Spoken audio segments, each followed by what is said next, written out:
Hello, everybody. How's it going? Today, we're going to talk a little bit about how to train your ears to be able to pick out songs on the spot, to be able to hear chords in the context of things, and just some resources that you can kind of use, or at least one resource that you can kind of use to help you with that. And hello, Mr. Mayonnaise. You are the first. All right. So basically, ear training is a thing that most musicians have to go through, and it's really beneficial for a lot of reasons. So one reason is being able to hear intervals helps you pick songs out faster if you're just kind of on your own, rather than listening to something and having to find the note on the bass and rewinding and listening it back and finding the second note. So a lot of times I use this skill when I'm like making arrangements for you guys. So if somebody on Patreon requests a song, I usually go in and I learn the vocal melody. And sometimes I'm just picking it out on the instrument, but what really helps is not having to guess and check all the time, but just being able to do that. But this is most important to a bass player or a bass player that's playing live shows. So if you're out playing live and someone in the audience requests a song and the guitar player happens to know the song or the singer happens to know the song and they just launch into it and you're just like, maybe they're nice enough to give you the key, but sometimes that can happen where people get excited that they knew a song that someone requested and didn't even ask their bandmates if they knew it too. It's happened to me a couple times, but I actually like that challenge now. I probably wouldn't have if I didn't know these things. So first thing we want to do is learn intervals, and we're just going to talk about kind of ways to do that. And basically the idea is you compare the sounds you hear to songs you already know that start with those intervals, so that way you can figure out notes that way. And then from there, you got to figure out basically how to hear what the root of a chord is when you're listening to groups of them. And this is really something that really just takes time, but there's some resources that can help you isolate it so that you can be able to do that just with 2 chords at a time, or be able to pick out a chord progression. And so I'm going to go over a resource that I like to use there. I'm not affiliated with them or anything, and it's free, so you don't really have to do anything there. You can just go to it and use it, called musictheory.net. And if you're familiar with that, let me know in the comments and everything. But otherwise, let me know what you guys do for any ear training things. You can let other people know if you have some other resources that you like as well.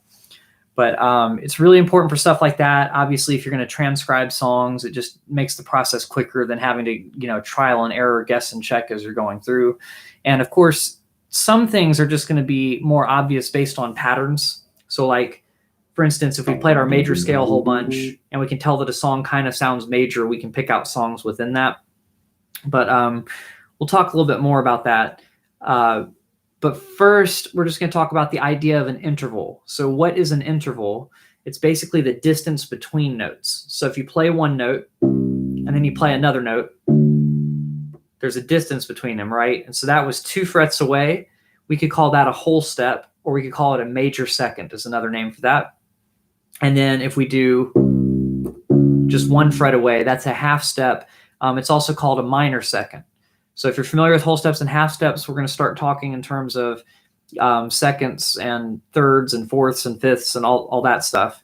So the name seconds, thirds, fourths, and fifths is really kind of determined by scales, although the minor second's not really from the minor scale.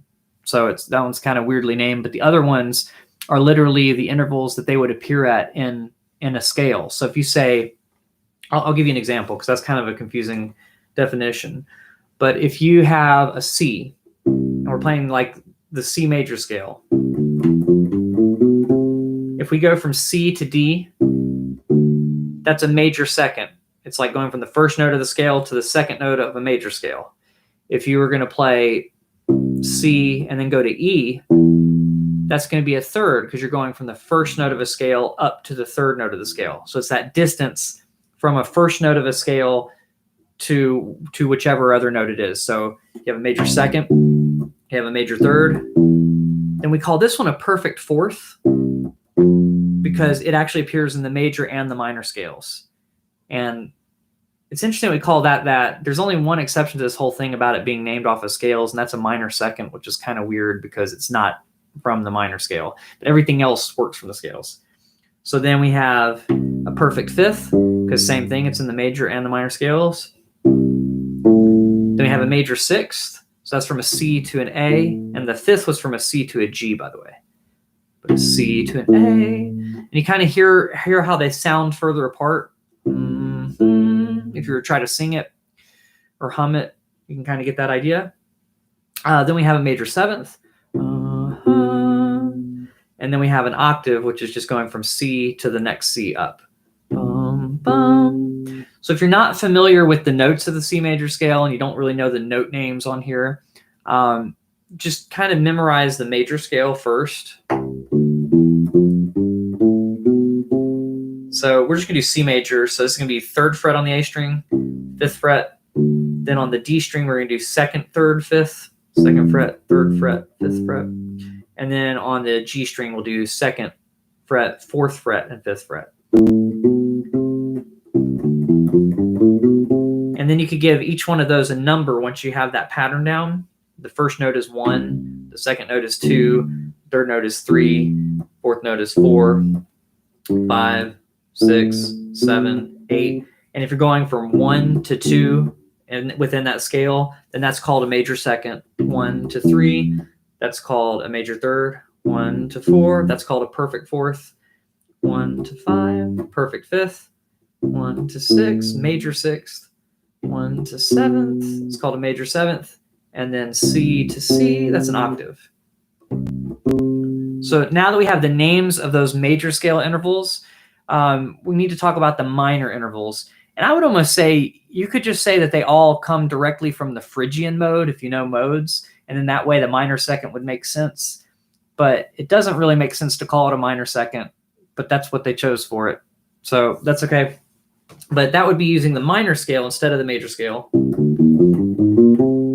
And so you do the same idea where you have the first note going to the second. Well, actually, that's the exception. The minor second, they're going to do 1 fret away instead. So that's the only exception. A minor second doesn't actually come from the minor scale. It's just a half step.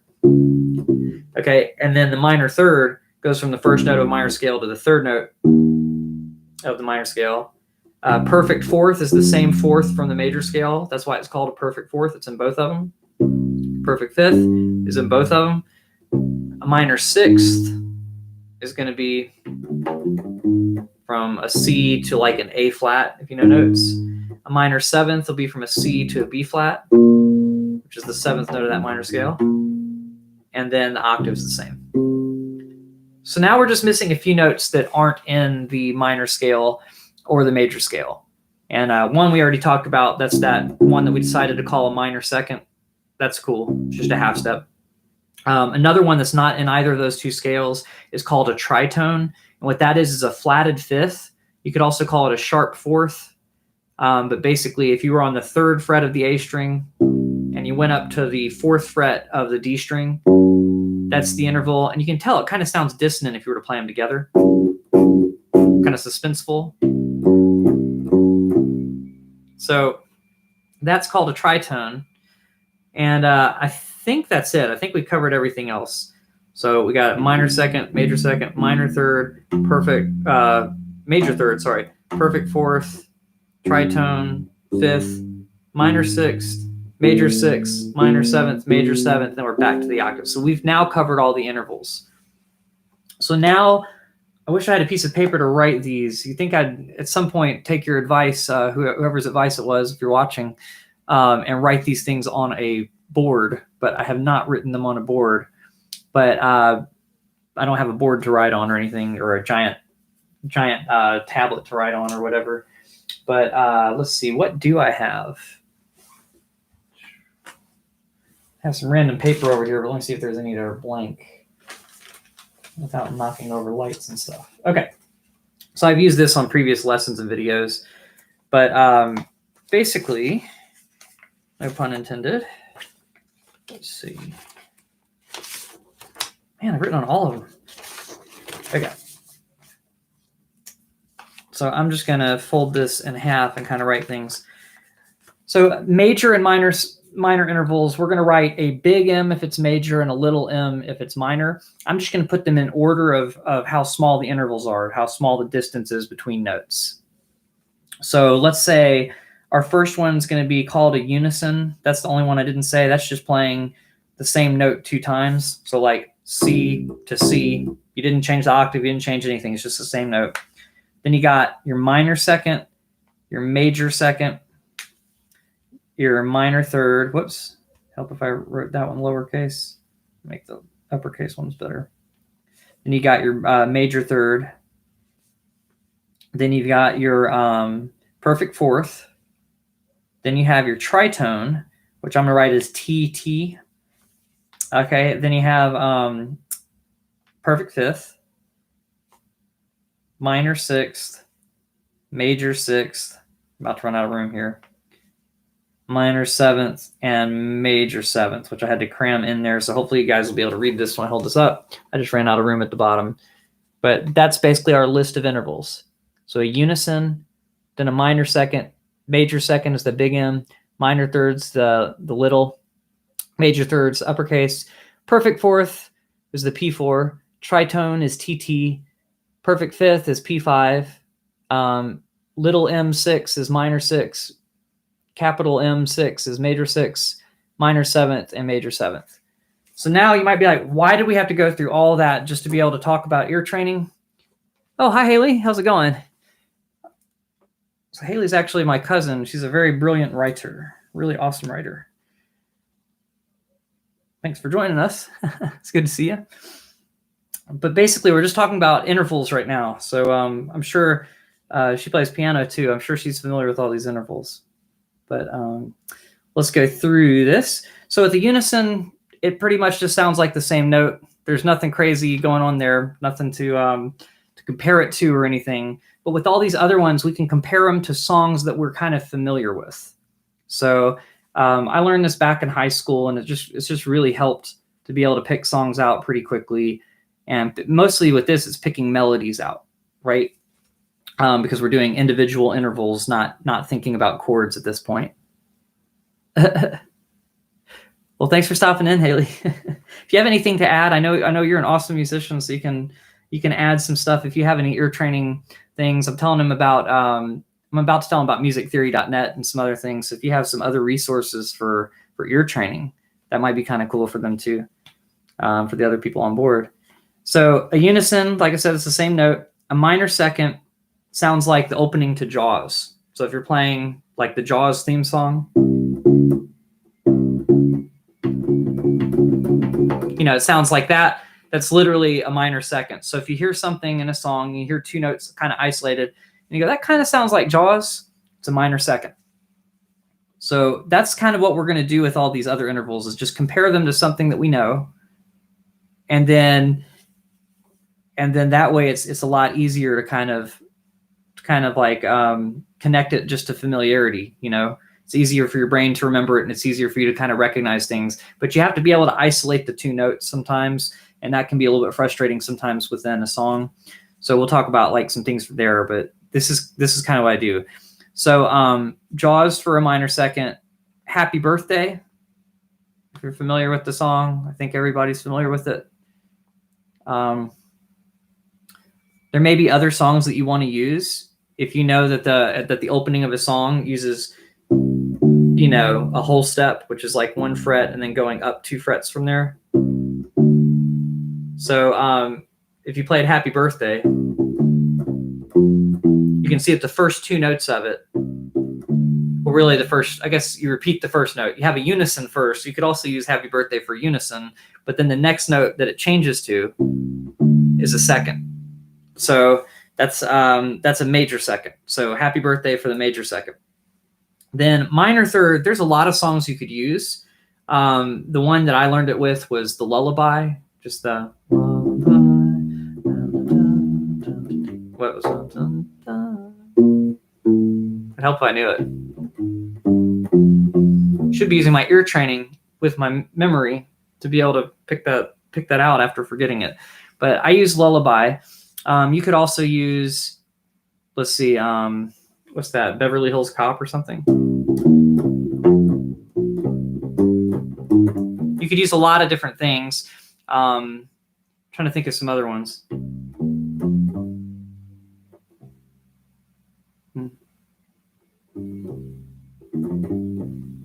No, not that one. Trying to think of like a TV show in case you weren't super familiar with like the Lullaby or I think is that the Brahms Lullaby? But just a whole bunch of things like that. But that one's probably one that most people know.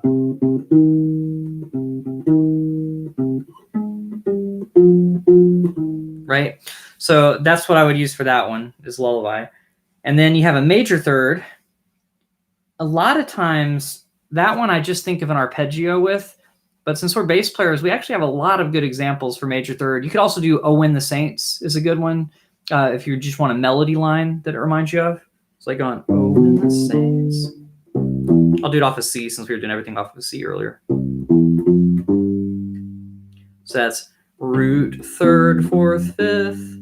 So that's your root going to your major third. So why don't we just use "Oh When the Saints" for that one? But another good one, just for bass players specifically, would be the Bob Marley song "Stir It Up." The first two notes, root, third, fourth. So you could do it in C instead if you wanted to, but it's the same shape. And you'll notice since bass is tuned to the same intervals, which I'll go ahead and let you know that's going to be the next one, a perfect fourth. That means that our patterns won't change. So if we're going from a root of a note to a major third, it's always going to be one fret backwards and one string thinner. So if you do it here or here, it works anywhere. That pattern will always work. There are other ways to play a major third. You can play it on the same string because that note's the same as that note. But I think I'm giving you too much information at once, so we'll kind of digress a little bit on that. But "Oh When the Saints" works pretty well, and so does the bass line for "Stir It Up." There are really a lot of bass lines that use arpeggios, so any bass line that starts with an arpeggio is good for that too. Okay, so then we're on to the perfect fourths. That literally just sounds like when you're tuning and playing your open strings, like if you go from the D string to the G string. Bum, bum. But we want a song to remember it by rather than just trying to compare it to our open strings. So "Here Comes the Bride" is the one that I learned it with, or "Do You Know the Muffin Man?" So I'm just going to write "Here Comes the Bride" for that one. But basically, I'm going to hold this up kind of at the end, and maybe I'll even write it in the description later when I go back to do that. But "Here Comes the Bride," or "Do You Know the Muffin Man?" And there are a lot of songs that use fourths. These are just the ones that come to mind that most people know. So that's why I use them. So we can go bum bum, or if you go bum bum bum bum bum bum bum, the first two notes bum bum is a fourth. Okay, so now we're about halfway through them. Let's see, 1, 2, 3, 4, 5, 6, 8, 9, 10, 11. Yeah, so we're about halfway through. There's not a perfect halfway point, but if there was, it would be the tritone, which is the next one. So the tritone is a really jarring interval. So there's a couple ways to remember it. I know the way that they said to remember it in high school was I think it's from West Side Story or something. Maria.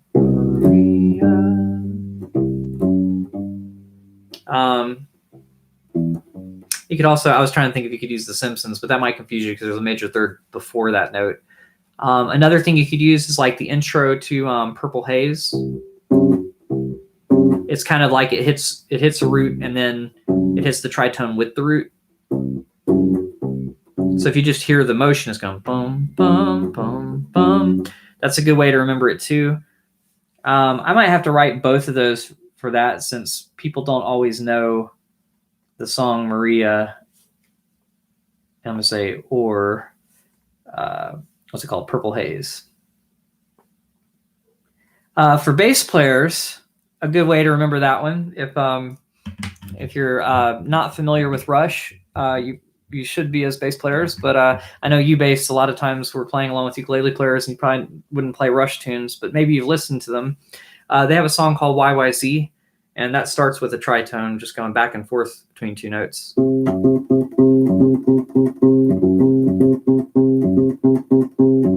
And if you know your Morse code, they're literally spelling out YYZ with Morse code. And that's how they created that pattern. And that's why it's in such a weird time signature. It's just like one of them's dots and the other one's dashes, basically. And the tritone sounds like the devil's tone. That is another name for it. So the tritone is synonymous with that. It's the devil's interval. It's the most avoided one. A lot of times you won't hear it in church music unless it's like within a chord. Like if you're doing a seventh chord and resolving or something, you might still hear it, but you're not going to hear a melody jump up a tritone. In most classical music and most church music, you won't hear it for that reason, because it's very dissonant, and so that's why it's considered the devil's interval or something. So yeah, we probably avoid that one too, but sometimes in rock and roll music it gets used anyway, because they don't think of it necessarily as the devil's thing. We just think of it as kind of like it creates tension, you know. But that's just another example. Perfect fifths. There are two ways to remember this. One is we're bass players, so we play root fifth a lot. So root fifth. If you're playing that kind of line, it's a good way to remember fifths. I'm going to keep going with the melody idea, so that this is just kind of, it works for, you know, other people too, besides just bass players, if they stumble upon this video and are kind of hanging out and doing that. But a perfect fifth, I like using the Star Wars theme. That was how I learned it. And I got to give credit, you know, to the teachers I had in high school, because they and probably their colleagues, and, you know, it's probably just like something people decided on, you know, figured out, you know, the most common songs that use these things that people are most likely to know. However, what they realized was there might be a kind of a generational gap now. So there are some websites that you can go where you just search, like, I guess, recognizing intervals or something, and they might compare it to stuff like certain intervals to stuff like Taylor Swift instead of stuff like Star Wars or whatnot. But Star Wars is so well known. I don't know which one the Taylor Swift interval was, but there is a song. There are songs that people compared to pop music that's more current. But the perfect fifth definitely sounds like Star Wars. So let me play that for you so you get the idea. So it's like that beginning part, bum bum, very, very obvious. So that's a really good one to use for the perfect fifth. And once again, the perfect fifth is the same fifth, whether it's in the minor scale or the major scale. So that's why it's considered a perfect interval. Why the major second isn't, I don't know. I guess they just had to come up with a name for the half step, so they just called that one the minor second. So they called the other one the major second for that reason. Technically, that second is in both scales too. So maybe I'm wrong as to why it's called a perfect interval versus a minor second. But if anybody has an answer on that, if there's something that makes it a little bit more consistent, thinking wise, let me know.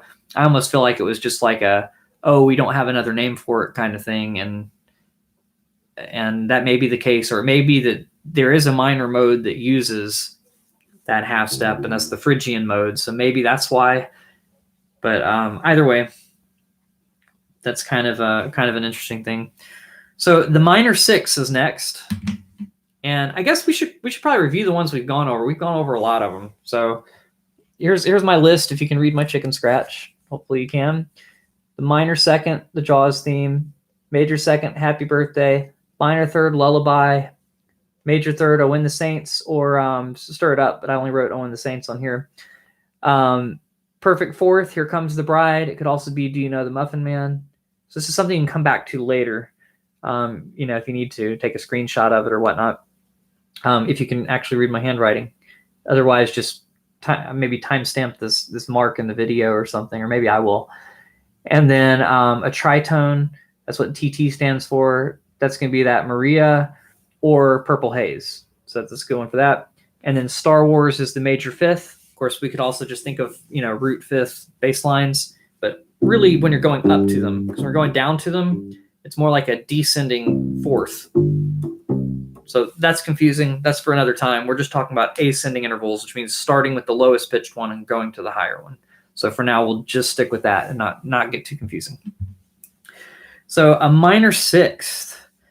I don't know if there's a really good, well-known song for this one. There's not one that comes to mind, but if anybody has one, Haley, if you're still watching, if you have any like minor sixth songs that are just very popular or popular enough to where most people know them, let me know.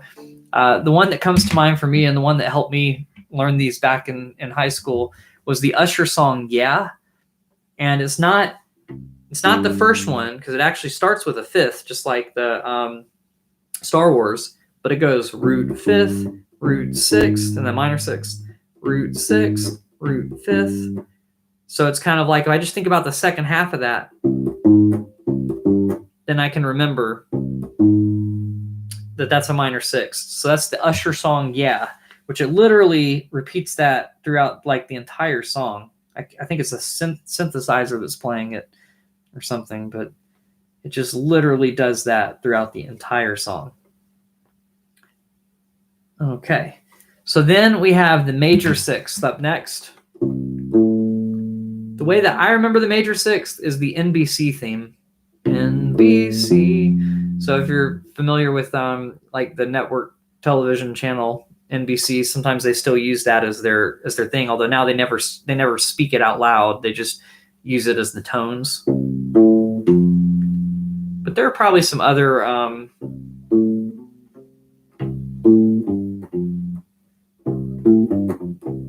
okay, another thing you could do is if you did the verse of Jingle Bells, dashing through the snow, dashing. That's a major sixth as well.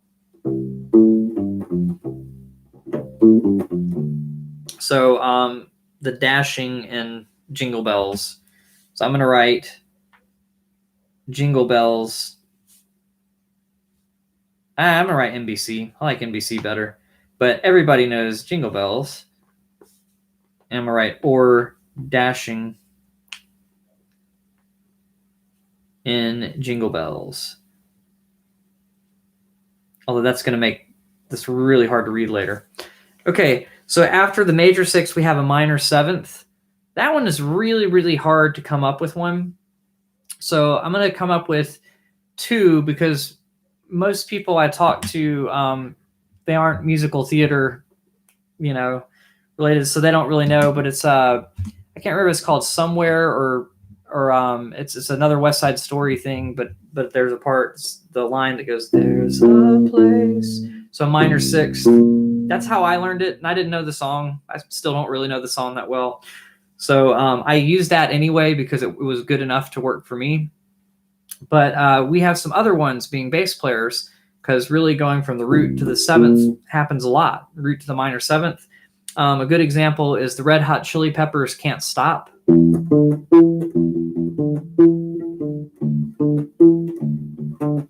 So if you hear that boom, boom, boom, boom, boom, so you could think of that, and that might help you on that one. But I'd recommend, you notice how I'm like humming along with them?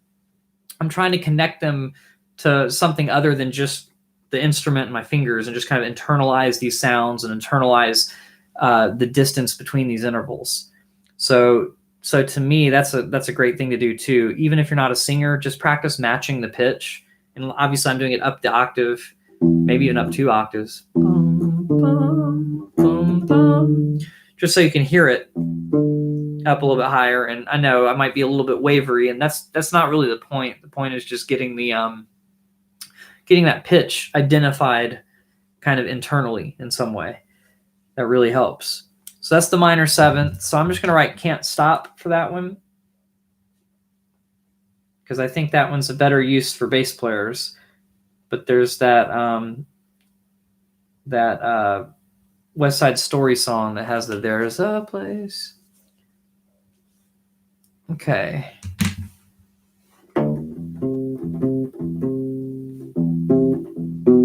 So for minor sixth, Xandra had a really good one. And she says, it's after the first 2 pickup notes in the entertainer. You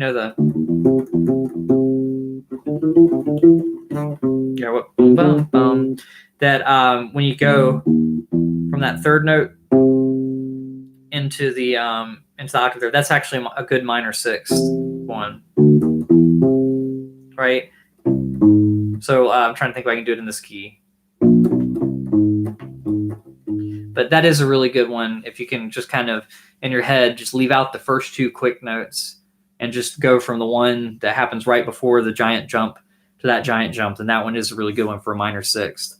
So I'm going to add that to the list because not everybody knows the Yeah song, right? Not everybody's necessarily, was that 90s or early 2000s Usher fan. I can't remember when he released this. Probably in 2000s, somewhere early 2000s. But you could also use Entertainer. That is a good one. So I appreciate that, Xandra. Thank you. And good to see you here, by the way. So that one's good for that. For the minor seventh, I think I like that Can't Stop by the Red Hot Chili Peppers. Because that one's just a good one. There are other songs that do it. If you could just leave out the middle notes in that, you could use Come Together from the first note to boom, boom, so boom, boom, ba-da-dum, to like the fifth note in there, but that might be too much. Actually, that's not true. Don't use Come Together. That's not the right interval anyway. I'm playing a different song. But there are songs that use anything that uses that box shape and goes from the root to that flat seven. So scratch what I was about to say, but Can't Stop by the Red Hot Chili Peppers. It really does have that boom, boom. So you could practice kind of getting that in your ear just from listening to that song. Or you could do that West Side Story song. I want to say it was called Somewhere or something, but the line that's there is "There's a place." Did it in a different key, but you get the idea. There's It's hard for me to get that one. I was playing minor sixth so much that I accidentally hummed minor sixth. But you get the idea, and you just try to internalize them a little bit. You still have to be a good singer to like a decent singer to be able to match them really well, but the idea is don't worry too much about the tone of your voice, just trying to get the pitch. And we had to do this in college too. So this is kind of reminiscent of a high school and college ear training kind of stuff. If you were in I was in AP music theory in high school, and this is what we went over was this stuff. And it helped a lot. And then of course we had to pick chords out of songs. We had to do all sorts of stuff that was harder, but this part really, really helped a lot. So with the major seventh, that one's really hard for me to find one. And Xandra, if you can remember any of the ones that we found when we were looking through those, let me know. Because major seventh, for me, I just hear it as really wanting to resolve. But a tritone also really wants to resolve. So when you hear if you hear one interval and it sounds like it wants to resolve, or you hear another one, it could be a tritone or a seventh. So then you got to ask yourself the follow-up question. If you hear something like that really, really wants to resolve, ask yourself, could it be Purple Haze? And if it doesn't sound like Purple Haze or doesn't sound like the Maria, then it's probably a major second. Sorry, seventh. I don't know why I said second. Major seventh. It also reminds me of that. Is it 1979? The Smashing Pumpkins song. That's really like a half step thing, but he plays it against the lower octave, so that would be like a right.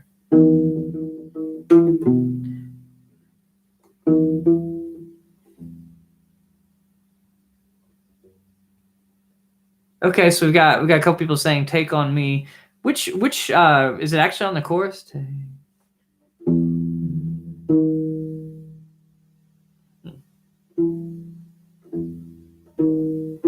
Yeah. Okay. So we got multiple people saying "Take on Me." Okay. Cool. I'll have to listen to that one again for whatever reason. For whatever reason, I can't think of the of that part being about which part's actually the major seventh there. But I don't know why. That's kind of just messing me up there. So let me know if you remember which words it's between on that. But yeah, I'm sure that you're right. I just can't remember where in it. So let people know if you remember which words it's between. Awesome. So major seventh. It just sounds like it really wants to resolve. 1979 by the Smashing Pumpkins is a good way. Although they're playing it against the other note. So it might be harder for you to hear them when they're completely separated.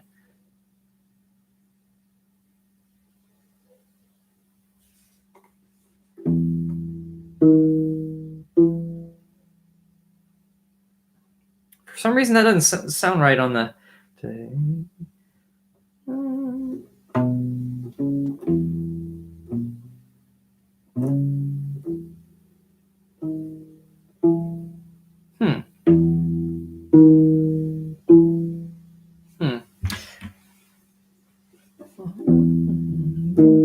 Yeah, I can't remember which one that is. Is that right at the start of the chorus, literally on between take and on?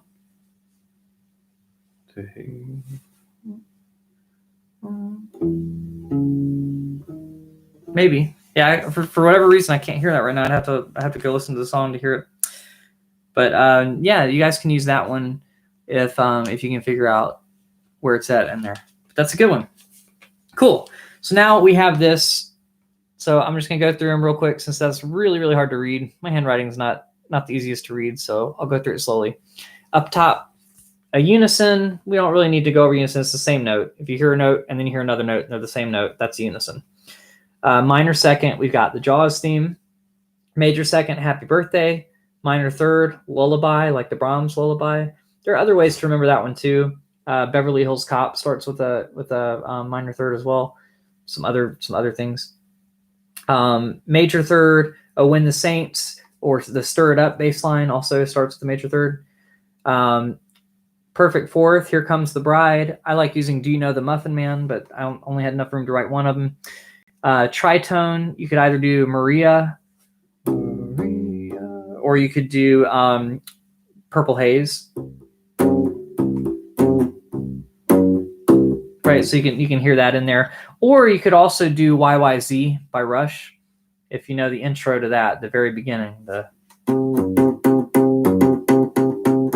Yeah, that's a tritone too. Okay, so then perfect fifth. We've got Star Wars. That's the easiest way for me to remember that one. But you could also just think of like root fifth, you know, any bass line going from the lower root to a higher pitched fifth. Okay. Minor six, we had the Usher song, Yeah, and then we had what Xandra said about the entertainer. Just going just that whole part. That's a minor sixth. Okay. And then for a major six, I've got the NBC theme. And then I can't read my own handwriting. And then if you wanted a different song to remember that because you don't know the NBC jingle, then you could also do Dashing Through the Snow, or Dashing Through the Snow. But the first two notes, the word dashing would help. Minor seventh, I like using Can't Stop. Some other people like using the West Side Story song. I believe it's called Somewhere, Someplace, something. I don't remember what the name of the song is, but it goes, there's a place. So I'm assuming it's called Somewhere or something. Okay. And yeah, and then we have our major seven, which I use 1979. Some other people use Take on Me, which is a good one too. So for whatever reason, my brain's not hearing that as a major seventh. So I'm wondering if I'm just remembering the melody wrong. So for me, that one wouldn't help as much. But even though I can hear the song, but it's hard for me to hear that one. Major sevenths are usually the hardest. What I found is with most students that are working on this, and probably for me too, is like you get pretty good at these all the way up to about a fifth. And then once you get past the fifth, these can get really confusing between one another. So you really got to know the songs that you're comparing them to get those clear. And so then after you get good at this, which basically what I like to use, there's a site called musictheory.net, and they've been around forever and they've been improving it. I'm going to see if I can pull it up on the phone because I don't want to make the computer blow up trying to do too many things. But and also it might filter out the sound of the computer speakers. But basically, you go to musictheory.net. And I'm not sure if you have to download an app or not, so hopefully you won't have to. Musictheory.net. And this is taking me right to the exercises page. So we don't quite want to go to the exercises page yet. So if you look up at the top, there's a little bar across, and it says like lessons, exercises, tools. So we're going to go to exercises. So you hit exercises. And then we have a list. It's the first part says note identification, key signature, interval identification. Those are just seeing it written out on paper. We don't want those. Then we've got staff construction, keyboard identification, fretboard. And then as you scroll down, you'll eventually get to a little section that says ear training. And it looks like it's got purple icons. And so you'll see keyboard ear training, note ear training, interval ear training. And we want to do interval ear training because we're not trying to compare it to a piano. But do you see where it says interval ear training? So I'm going to click on that. I had to scroll down to it. And then basically it just gives you all those options. Let's see if it'll, there we go. Where it has a unison, a minor second, major second, all those options, and you just pick the one that it is. And if you miss it, you just hit the little speaker button, like it's like a volume button, and it'll play it again. So let's hear this one. Well, to me, that one sounds like Jaws. Let's see what the first note was. There's a D going to. Yeah, so that's a minor second. So we just click on minor second, and hopefully we get it right. And we did. That one's obviously, that next one that played, I'm going to play it near the mic, is the same note being played twice. So that's a unison. Okay, so that one, dun, dun. To me, the entertainer wouldn't really help that much for me. My brain still hears the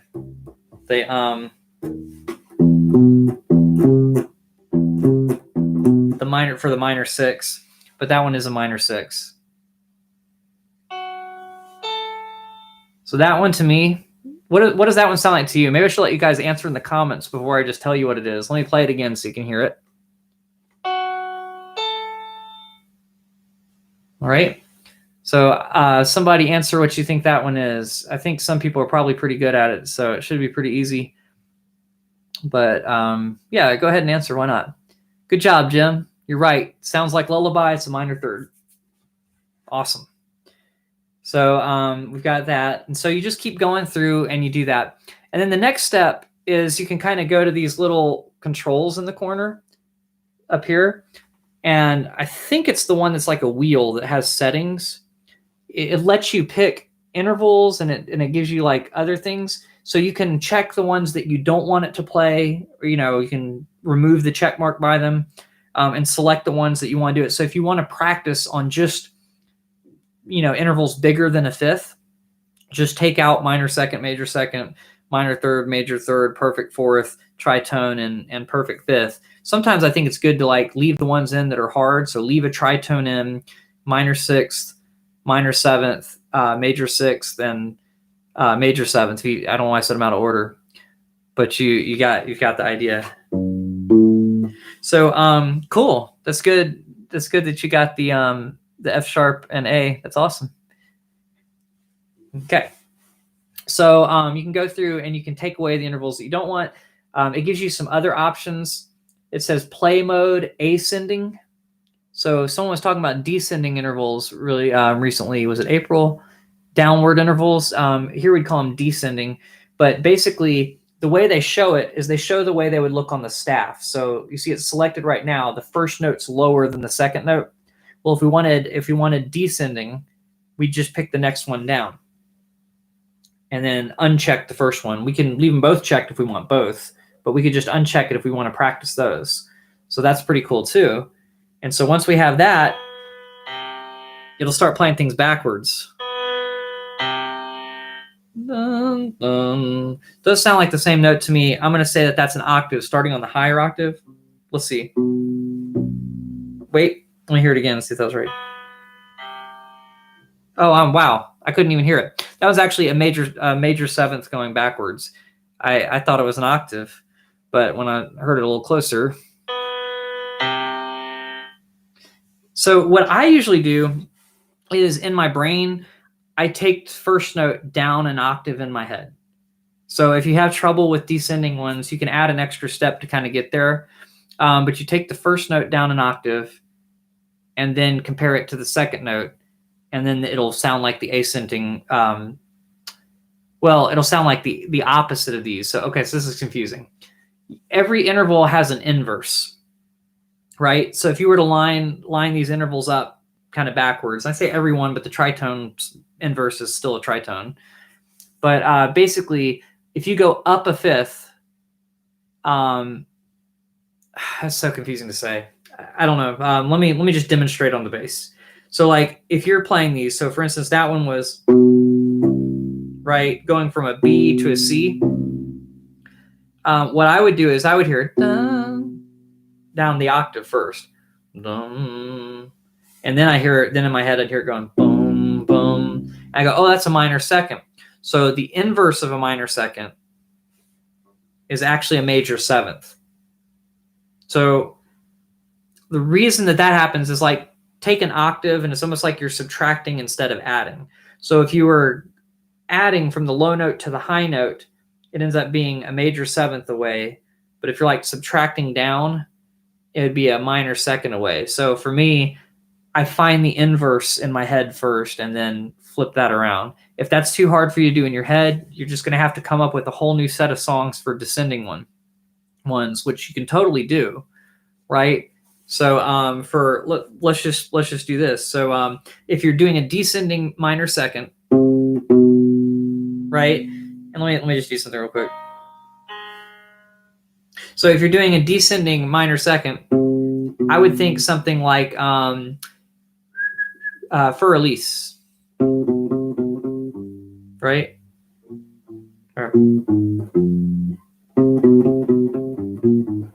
So if it sounds like for release, you're probably doing that. But you got to come up with a whole other set. And I don't actually have a default for these.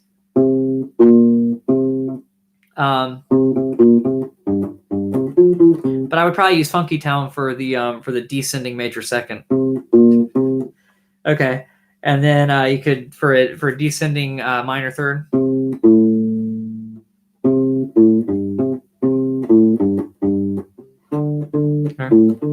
I don't know. I would use down on the corner. That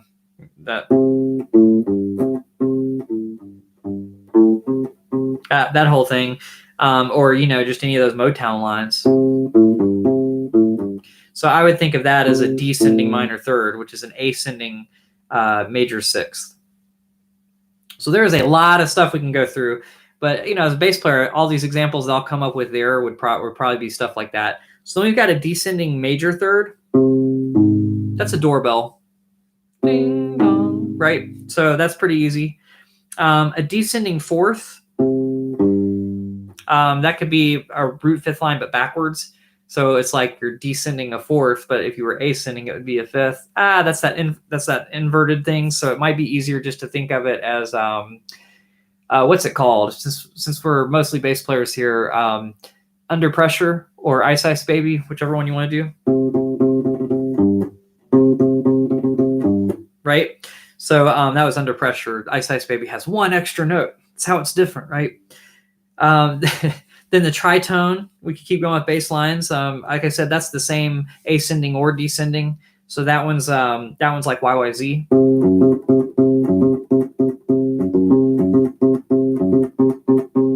So either way, you could think of it since it's the same ascending or descending distance-wise. You can kind of use that. I'm trying to think of this one, a descending fifth. So not the way we normally play fifths. because we would think of them as going up or going here, but this is like descending from this note so that the interval that you get between them is a fifth. But starting on the higher one and then going to the low note. What would that be?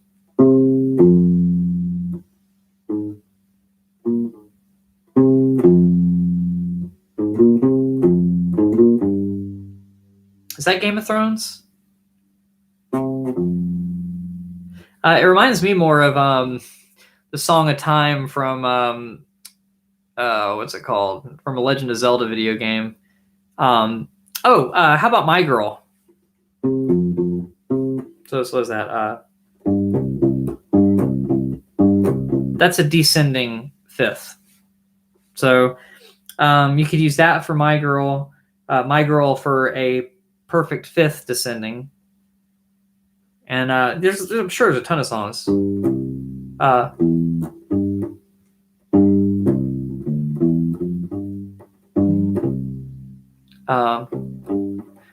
Basically, you could just also reverse the other ones, just kind of singing them backwards.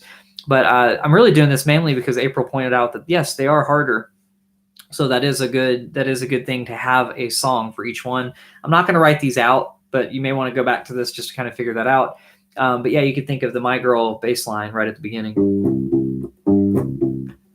So that's the descending fifth. So what are we at now? Wait.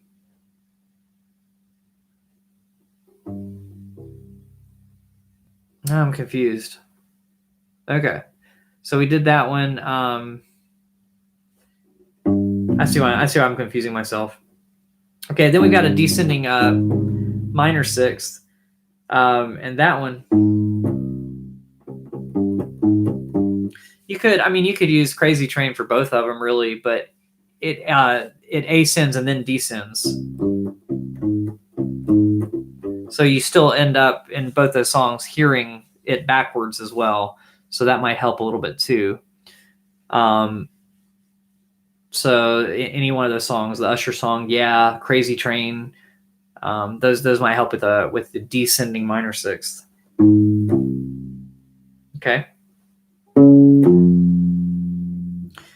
So we've got that one. Oh, descending minor sixth, descending major sixth. What would that one be?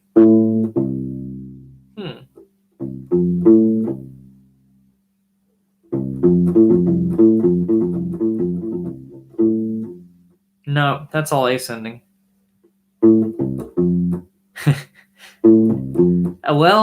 We had it in a song called Over There that we did with the 1940s style band In the Mood. Over there. So that one's a descending major sixth. So that's so confusing. But you get the idea. Yep. So that one's kind of weird, but I'm trying to think of other songs.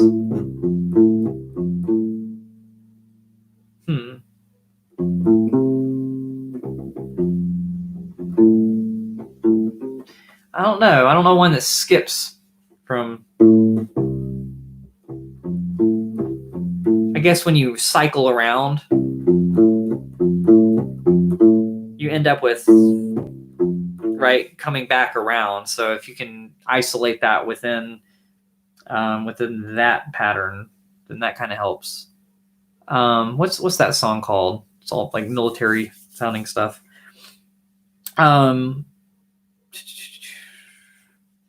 For some reason, yeah, I can't come up with a good one for that one.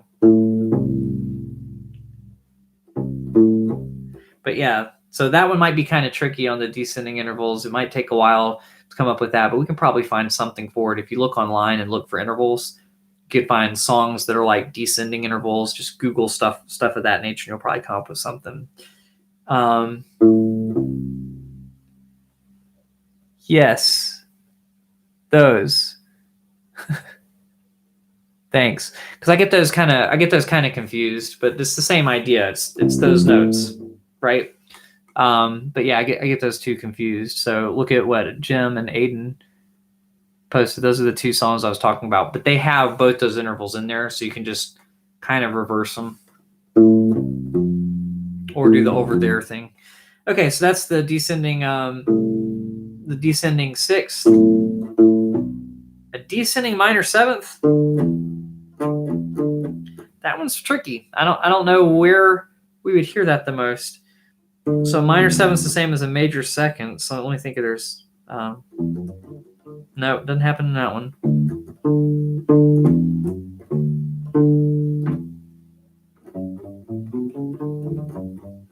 I can't think of a good one.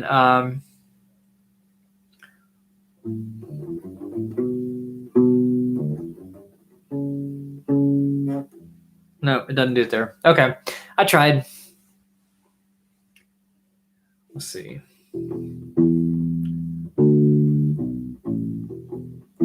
That one doesn't really have the descending minor seventh, as far as I can tell. The only thing I can really think of is if anybody learned Teen Town, Jaco Pastorius, he goes back and forth by going octave, then the seventh, then back.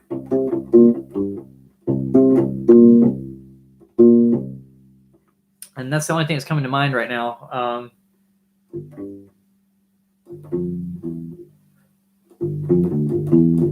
I found another good one for an ascending minor seventh, though. So with the ascending minor sevenths, just going back to that, how we were having trouble finding those, I had Can't Stop. So that's an ascending minor seventh. So if you can just reverse those notes. But this is why the reverse ones are harder. So Watermelon Man. So Watermelon Man, I just had this issue. Watermelon Man and Cantaloupe Island, people always use both bass lines simultaneously.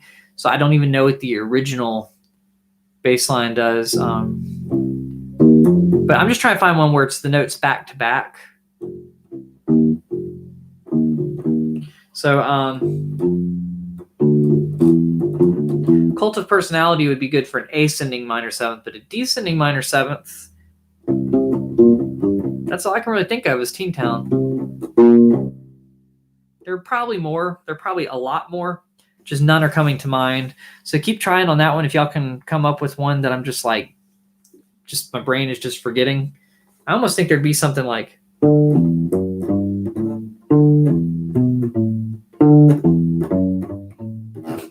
I just feel like there's a song that does something of that nature. But for whatever reason, I'm not coming up with a name for it. So Teen Town's all I know that really does them back to back like that at this moment. There are probably some other ones. But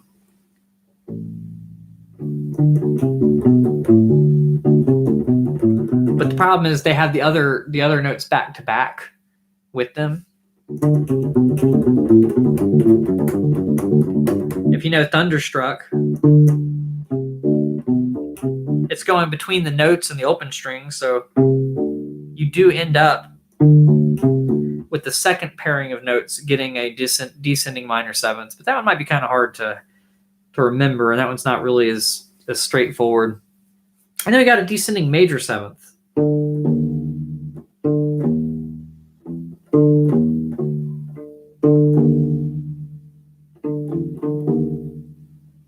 I'm not sure about a descending major seventh. Probably still that 1979 song by Smashing Pumpkins, because they play them in unison and kind of separate. You know, like that whole thing. It's like they play it enough to where you can kind of hear those things back to back. So if it kind of reminds you of that song, it might be that interval of a descending major seventh. And then a descending octave. I mean, pretty much everything that we do that plays octaves and repeats them goes up and then hits another one at the beginning again.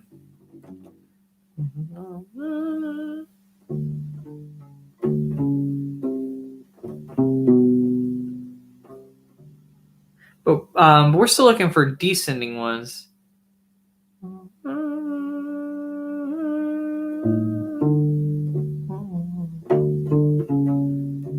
Yeah. So I'm looking for descending ones where it starts high and then goes low.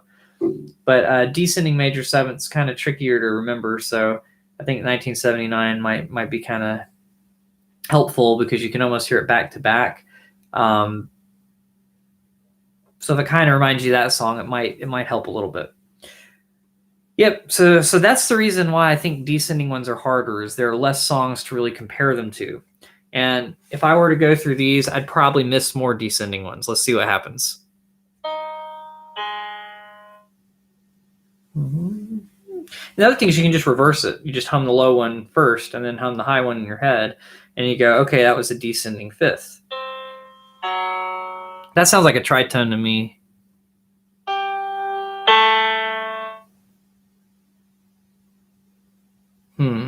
So that one, I think, let's hear it again. I'm going with a descending minor seventh, but what do you guys think?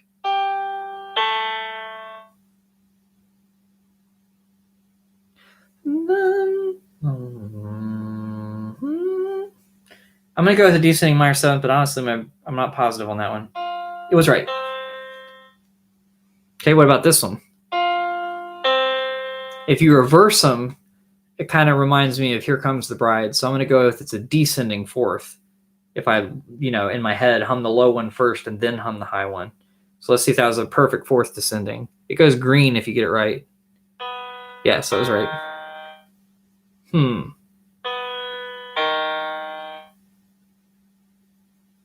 going to do it one more time. I think I know what it is.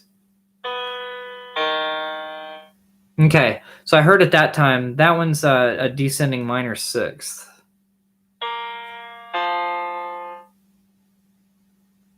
I think that one was a fourth, but I'm going to listen to it again before clicking on it.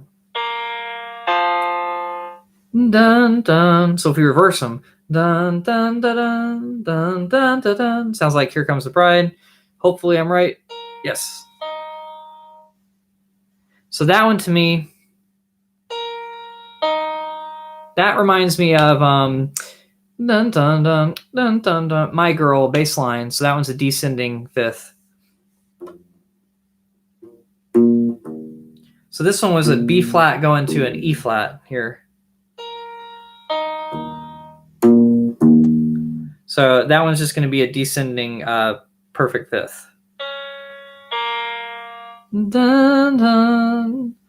My brain can already hear them backwards without having to do that. Dun, dun, dun, dun, dun, dun, dun. So it sounds like lullabies. That's a descending minor third when you switch them around. So that's the same thing as the other one, a perfect fourth.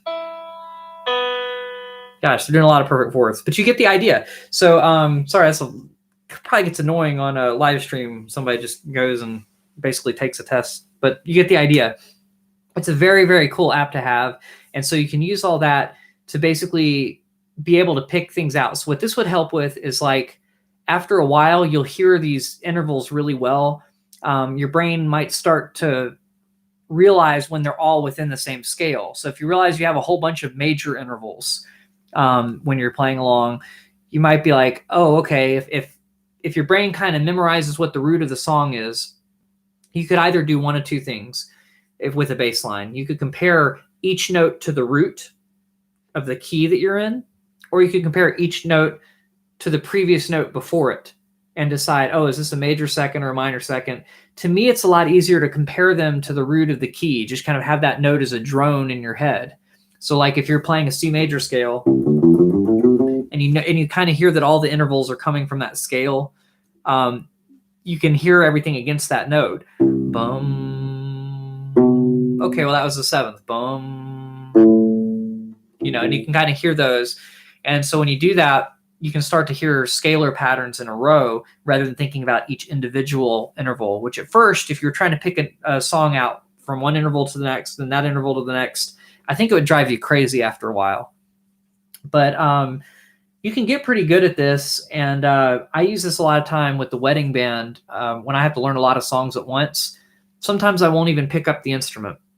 I'll just give, each one of these numbers, basically. If I can tell, oh, it sounds like it's in a minor key, or oh, it sounds like it's a major key after hearing more of the line, then, I can go, okay, well, if it's in a major key, I'll just give it the numbers 1 through 7, 1, 2, 3, 4, 5, 6, 7. And I can just write out the notes that I hear.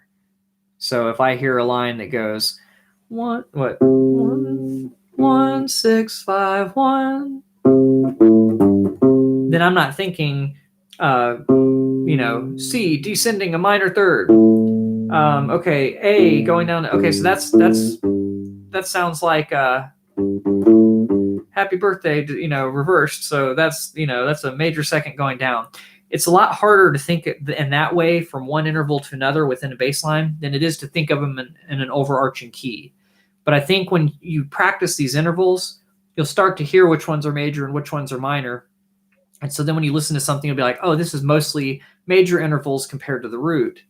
And so then after you get that down, you can kind of just write the line out knowing that. And if you hear something that's like, ooh, that's not a major interval, like that was different, then there's either a key change or an accidental of some sort. So I think that's a great way to do it. All right. And I do want to answer a question or two just while I'm here. I know some of these aren't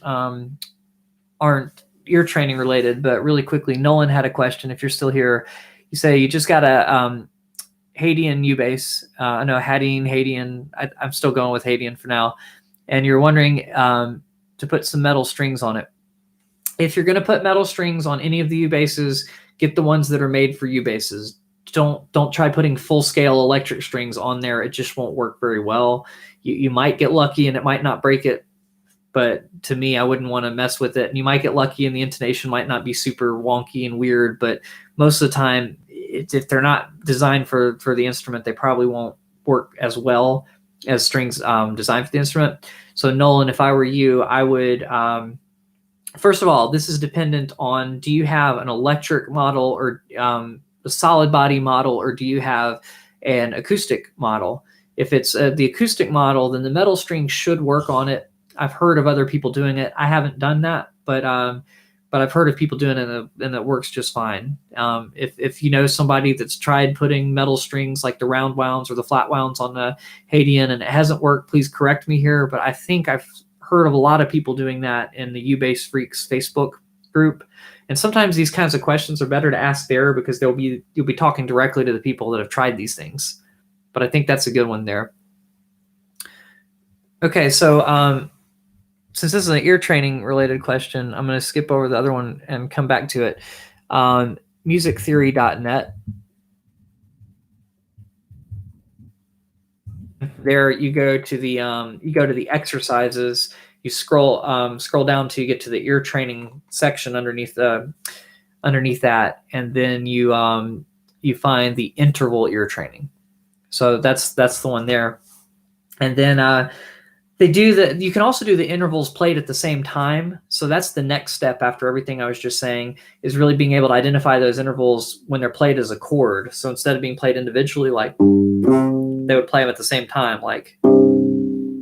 And so once you get good at identifying those, you're hearing the relationship between chords. Then there's probably one on here, but it may not be on musictheory.net. So let me go back and see. Chord ear training. Good, they do have it. So they have chord ear training. So chord ear training lets you know if it's a major chord or a minor chord or diminished. Gosh, they go into sevenths. Honestly, I need to go back and check with my diminished sevenths and half diminished sevenths to make sure I can really identify those. I think that's just a diminished triad, though. And that one's a major chord. Anyway, it just identifies the type of chord. But let's see, and it does inversions. So that's cool, but that actually doesn't get into chord progressions.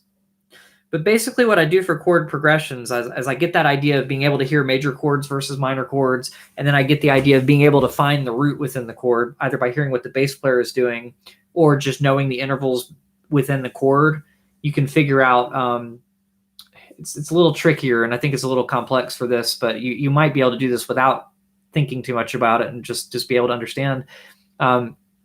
But you can hear the intervals within the chord and you can figure out which one is the root of the chord, or you can just listen to the bass line and then all of a sudden you can hear what the chord progression is doing. And I think that's super important to be able to know that, like, oh, the ukulele player is playing a G chord right now or something. You might be like, well, how do you know which key it's in? Well, you'd ask them before you start playing if you don't have perfect pitch. And then from that chord, you compare everything to that root note that you have kind of memorized, and you can figure out, oh, this progression's a 1-6-2-5 progression.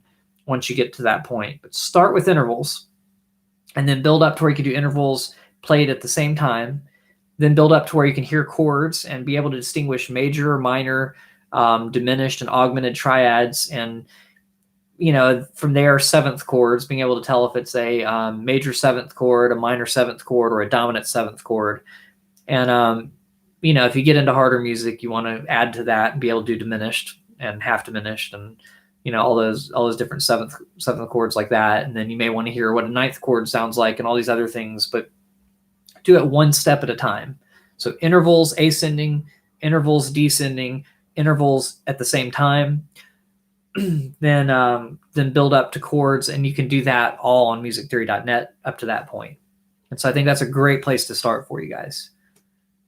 Okay, so let's see. We got one more. Hey, found your channel this week and wanted to say thanks for the informative videos. I'll be picking up a U-bass soon. Oh, awesome. ATE. Guessing it's not pronounced as a word if it's all capitalized like that. So ATE. Very cool. Awesome. Which U-bass do you think you'll be getting? Because that's always fun knowing which model people end up getting. So that's awesome. But yeah, there's a lot of different things. So I demonstrate this a lot of times, but basically when I write out songs for like learning, for like playing at weddings and stuff, sometimes lately I've just been going and finding where they put the chords above the lyrics, so I at least have the chord structure. But other times I just listen to the song, because sometimes those sites get it wrong, and I write out things like this. And if it's a Roman numeral, it's the chord. So it's like the 1 chord, the 2 chord, whatever. And if it's just a number like these over here with a little caret over the top, those are scale degrees, which means it's the 7th note of the major scale that I'm in. So if I'm in the key of A, then that would be a G sharp, because that's the 7th note of the scale that I'm in. That's the 3rd note of the scale I'm in. And usually when I write those out, it's because I can hear that the chord is in an inversion, which means maybe it's the 1 chord, but the bass player is playing the 3rd, of the key underneath that chord. So in that case, I just write down what the bass player played instead of writing the chord down, if that makes sense. But basically, this is how I pick stuff out, so I listen to that. Sometimes I'll pick out the bass line note for note. Other times I'll pick out the chord progression and then make a little chart like that. And sometimes I'll have to reference the chart, but other times just the act of writing it out solidifies the song in my mind, and having that visual aid after writing it down kind of helps. So it helps me learn songs quicker. And every now and then I have to look down at the cheat sheet, and a lot of times it's like if people are requesting songs for the dances, like the first dance, the father, daughter, mother, son dances, then normally we have those songs that aren't on our normal set list, and so I have to write out a chart like this for those. Or I could just go and find the lyrics with the chords above it, but this way I actually get an idea of the actual bass line instead of just the chord progression, and I also get an idea of the rhythm too if I'm not familiar with the song. So hopefully that helps to see why it's important. And I use this a lot, once again, when I'm picking out melodies as well.